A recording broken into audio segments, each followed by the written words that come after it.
Hi everyone, welcome to my YouTube channel dedicated to 1 to 144 aircraft model kit building. Today, I chose to make this little tiny kit from Mark I models, the Harrier AV 8C at 1 to 144 scale. I am presenting you a full build slideshow of the kit building. The kit is numbered MKM 144119, and will include variants for either U.S. Marines, the Royal Air Force or NASA. 2 liveries for the Royal Air Force are proposed, one for the U.S. Marine Corps, and one for NASA. I selected an unusual paint scheme from NASA, in a white livery with blue stripes. This very plane first flew on February 16, 1971, and was transferred to the Royal Air Force with serial number XW647. It was then taken on charge with the United States Marine Corps with number 158387 as a AV-8A in March 1971. In the 1990s, it was taken on charge with the National Aeronautics and Space Administration with serial number 719, and used for various trials involved with space research, including control systems, microwave landing equipment, thrust vectoring and astronaut proficiency flying. Its assigned civil registration was November 719 November Alpha.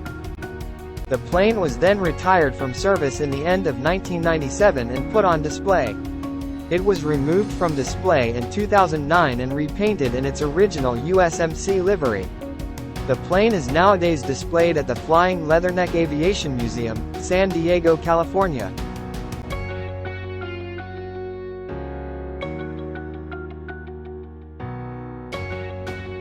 The kit comes bagged in plastic, looks nice for such a small kit. Instructions are apart in the box. Screws seams without flashes, well molded, transparent parts are bagged apart. Decals looks fine and well designed. There is only 3 steps, but, according to what is shown, it looks like they are not easy steps and will require time and attention for a proper job. A closer look at the sprues reveals some minor flashes and some very minor injection defects of the styrene, but nothing blamable due to the very small size of the kit. I will correct these defects by proper sanding afterwards. Let's start. After gluing the stick, the inside of the cockpit, the seat and the dashboard were airbrushed in flat black using Rayvale Aquacolor 08. Decals of the board were then placed using Tamiya's Strong Fit for better placement. The cockpit inside was painted in matte gray.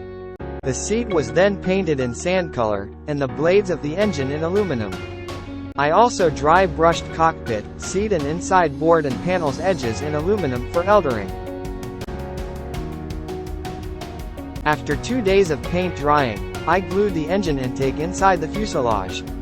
I then used a bolt embedded in plasticine as weight. After the glue is dried, I glued the 2 halves of the fuselage together. I then sanded the kit for perfect fit between the fuselage and the wings. I then re-engraved the panel lines with the specific tool from Rayvale. As I wanted to personalize the plane to be in a ready to vertical takeoff position, I saw cut the flaps and glued them down. Final result is satisfying. It is now time to glue the wings, the horizontal and vertical stabilizers to the fuselage. While waiting for a perfect gluing, I masked the transparent parts of the canopy and airbrushed it in the same matte gray used for the cockpit inside. The canopy is temporarily fixed with double face tape as I want to have it in an open position later on, hence meaning some more work to do on it. Remaining parts, such as antennas, are put in place. The kit is now ready for external painting. The model was primed airbrushing Tamiya XF2 flat white.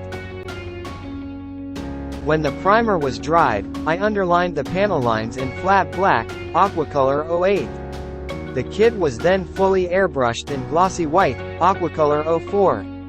The panel lines and fuselage details are appearing thanks to the previous operation. While waiting for the perfect drying of the fuselage paint, I started to airbrush the engine exhausts in a mix of burnt metal and anthracite, Aquacolor 91 and 09. The inside of the exhausts were done using a 50% diluted juice made with anthracite. In between, I made the landing gears in aluminum 5 Aquacolor 99, and used anthracite, Aquacolor 09, for the tires, having diluted it for better fitting with the rims. Consistency should be a bit more liquid than the one needed for the airbrush. As the rendering was too light as pigment concentration was low, the second step was to finish painting with a 1:1 dilution, avoiding the rim's edges. As this work required precision, I did it under a 10 times magnifying lamp. After gluing the painted engine exhausts, I could have started to place the decals. Tamiya Strong Fit plasticizer was used for perfect rendering and decals fitting in the panel lines. The navigation lights were then painted using a 00 brush. I then painted the details in blue, making my own mix to match the decals colors. It's time now to gently saw cut the canopy to be able to have it glued later in an open position. The fully built model is presented.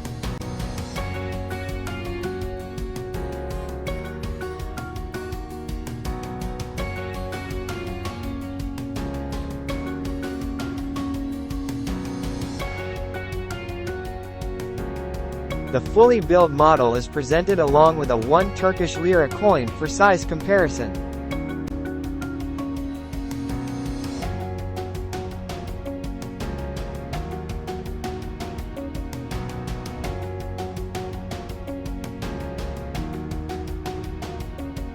Thank you for watching the video.